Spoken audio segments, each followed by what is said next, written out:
great talk. I am a big fan of bringing back access for everyone for investment deals. Next up, we have Martin Derka from Zircuit, and he's going to be talking about Rollups Unfiltered, what we wish we knew while building Zircuit. Hello, everybody. Welcome. My name is Martin. I'm from Zircuit. I'm the technical lead and co-founder.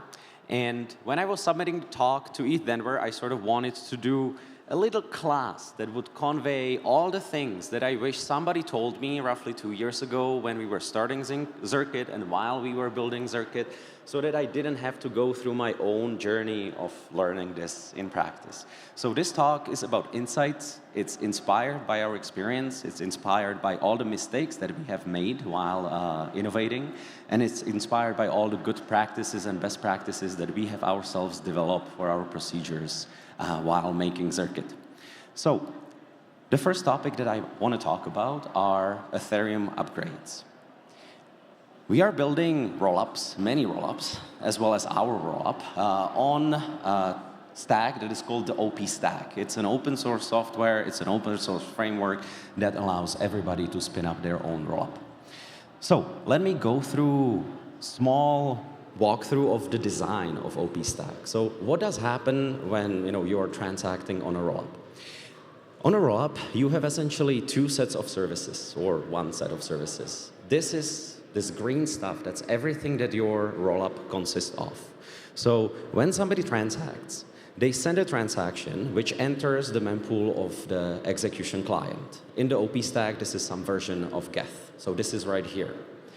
What happens with the transaction afterwards is that this execution client is going to pass it to a service called batcher, and the purpose of the batcher is to take the transaction and record it on the data availability layer. For rollups, the data availability layer is L1. So in our case, this is Ethereum and blobs right here. And so the OP stack has a service called the L1 client, which essentially creates the transactions and sends them to Ethereum into blobs. So that's when we are here. Now, what else rollups need to do? They have to guarantee that there is absolute integrity between the content of the DA on the L1 and what is the state of the execution client. So here, on the left side, we actually have the opposite direction. We have some service called the OP node, which reads the L1 and content of the blobs through the L1 client again.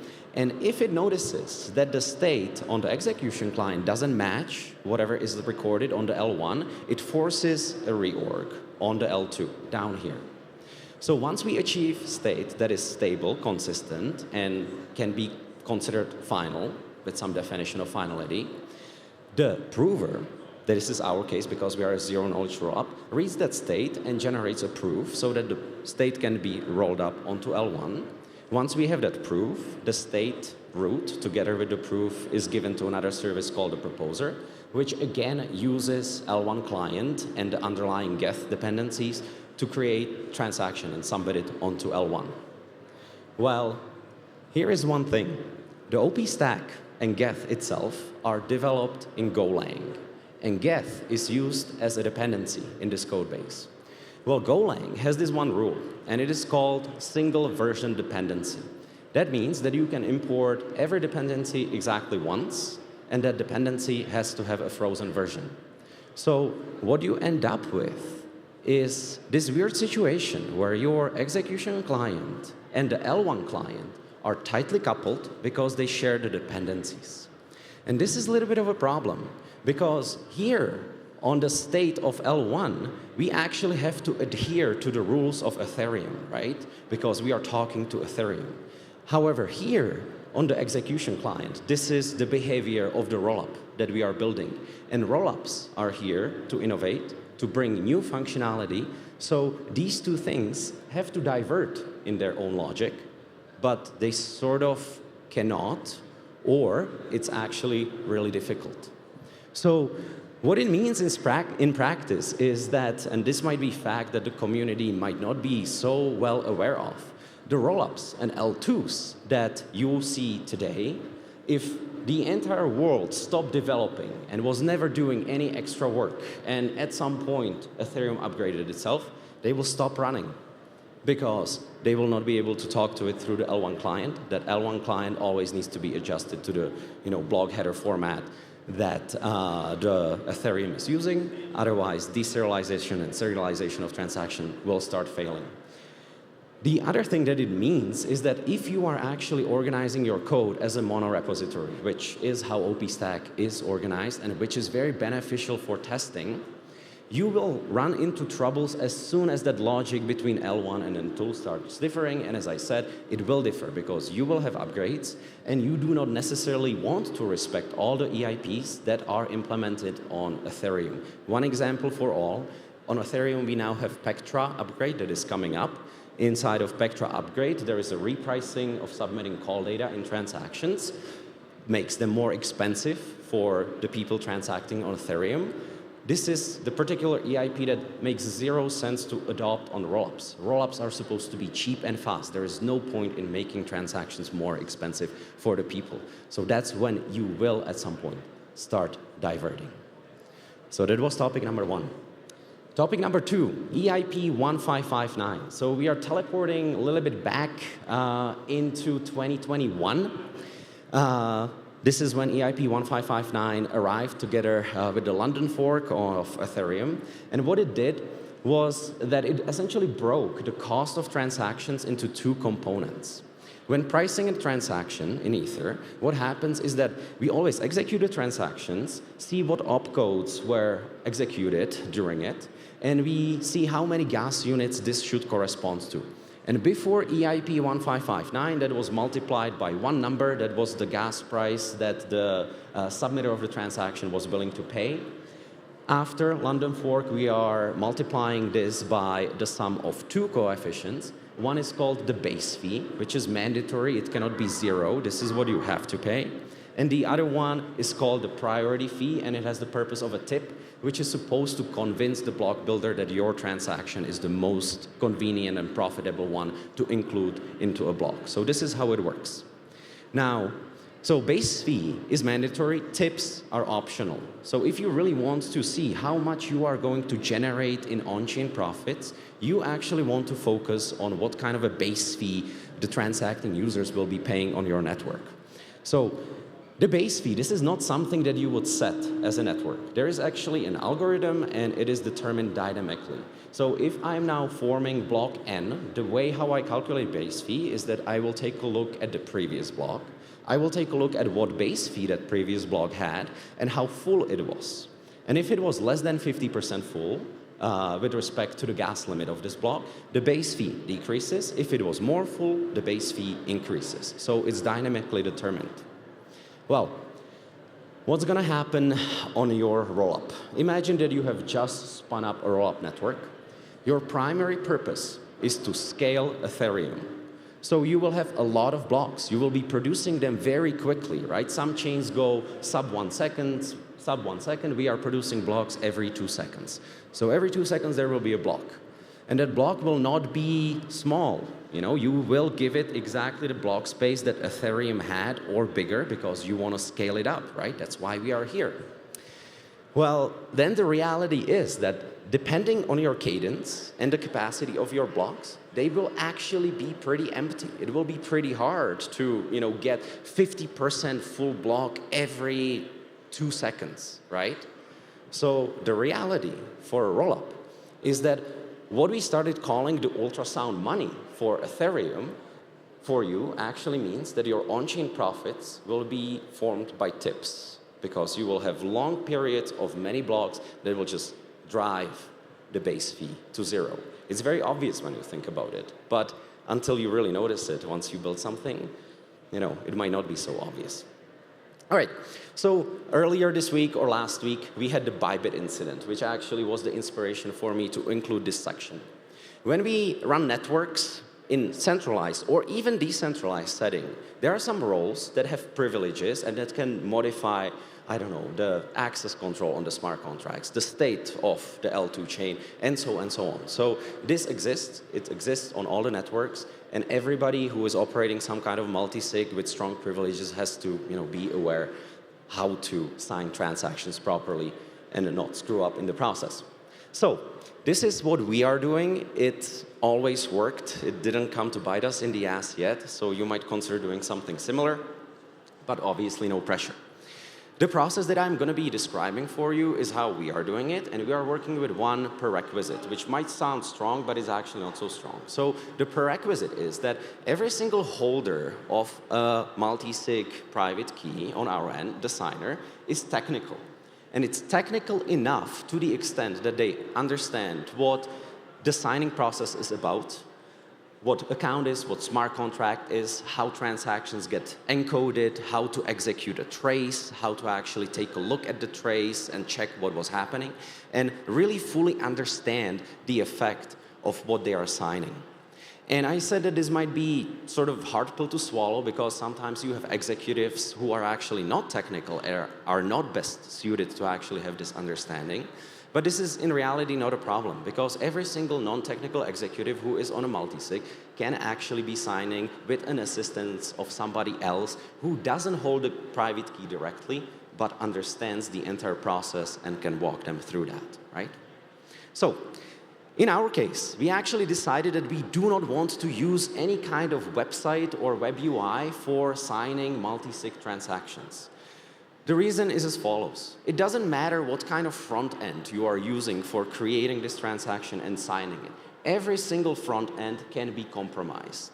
So in our case, we've actually decided the smartest thing is to reduce the size of the front end and reduce the size of this attack surface to the minimum. And that is best achieved, in our case, by using very simple scripts. So no complicated UIs, nothing like that. Everything is scripted. And in the process of signing, we have inserted many steps where the signers actually take a pause, and take a look at the integrity of the data and of what they are really signing. So,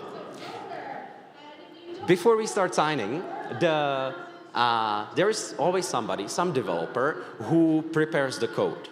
In our case, we assume, or we want, that the effects have to be known to every single signer, or the intended effects of the transaction have to be known to every single signer before any sort of signing occurs. So we have a developer who prepares the code and creates a pull request. Could I ask the stage manager to maybe? No? Okay, fine. All right. So we have a developer who prepares the pull request, and that pull request is queued up for a review and for merging to our code base. Then we gather all the remaining signers who are supposed to sign this, and they do a code review. Very typical code review that you would normally conduct when you are merging features into your code base. During this code review, they check how this transaction was formed and what the intention really is. They will check all the parameters and values that would be passed to this transaction. They will check correctness of the remainder of the code, that the proper signature is applied, that the chain ID is proper, and so on. And they will make sure that they fully understand the effects of this transaction, if it was signed by everybody and if it was executed. Upon this review, the code is merged. This merge and review is really important because this is really the moment when you can say that all your signers are actually aligned on the content of the transaction that you are signing, but nobody signed anything yet. So after that happens, the developer or an appointed executor of the transaction queues it up in the multi-sig, and that's the moment when everybody else should actually get together and sign, or pull out their ledger and sign. So prior to signing, what our developers and what signers do, they actually use some technical tooling, such as Foundry, such as Hardhat, such as Geth itself, such as Tenderly, whatever they prefer, and we encourage them to use actually multiple methods. They do the trace for the transaction and they check it. They check the method selector, they again check the parameters, they check the values, they check the entire trace for intermediate calls that are being made so that there is no smart contract that is unexpected or some other account that could be otherwise compromised. They will also check the effect of the transaction in terms of the storage, so they will check that the proper storage slots are modified and that proper values are recorded in them and that the resulted state on the chain will be correct. And finally, they will check the success of the execution, right? Because the fact that the transaction, obtained some kind of a trace doesn't mean that it executed and didn't revert. And only if everything matches to what we expected during that code review process and it matches the intention, then we proceed to signing. Otherwise, ring the alarm for all the other signers. During signing itself, that's when you have the ledger connected to your computer using your USB. Again, we ask the signers to compare the entire payload that shows up on screen to what they saw during the review and what they expected. And again, if it doesn't match, if there is a character difference, they will not sign, and they are supposed to raise the alarm. So this is signing. That only gives us these signatures, but no transaction was yet executed on the chain. So now it goes to the lead of this process, to that executor, who collects all of these signatures. We use, internal communication channels for you. That can be Signal, that can be WhatsApp, that can be Slack, whatever you are comfortable with. Honestly, once a transaction is signed, it's signed. It's out there. So we, or the executor, collects all the signatures. They check the validity, and they once again go through this entire process of tracing and simulating and then check everything that I have just listed. And only if this again matches, they will go ahead and they will execute transactions. Finally, there are some operational aspects, right? So a lot of stuff with these checks in the process can actually go wrong, or if there is a problem with some of these steps, we want to have very convenient way of conveying this information to the other signers. So what we actually usually do, we either get on a call or together with a buddy in the same room, and we sign together so that we can discuss anything that sort of appears weird, right? For example, when your wallet asks you to upgrade the firmware right when you are about to sign a sensitive transaction, that's probably a little unexpected, right? So we make sure that we have the ground for quick discussion and everybody remains vigilant. So this is how we do signing. I have roughly 2 minutes left, so I'm going to speed up here quite rapidly. There's a whole bunch of topics that I could include into this mini class. So first of all, if you're developing a network, if you're developing a rollup, understand that staging networks and test nets are your friend. With every single feature, however you test it in your unit test, integration test, or whatever like that, you will actually never obtain the real noise that you will get on the public network. Nodes being down, fluctuating gas prices, reorgs, and so on. So set up a DevNet or testnet for every single feature that you are building. This is what we are doing. We are actually having 5 stages for every feature. First stage is the local environment that the developers use, so it's some kind of a image, Docker image that is running on their local machine. Once they queue up pull requests, we actually deploy everything to a stage that is called AlphaNet. It doesn't have public access. All the RPCs are controlled by us, but it's already deployed against the Polia. We hook up multiple peer nodes. We hook up the front ends that we care about so that everything can be tested. Once that's done, that's moving on to BetaNet, where we add proving and integrations that test all those processes that actually take multiple hours to go through. Then it moves on to public testnet, which already has access for the general public. And only if everything is stable, it moves on to mainnet.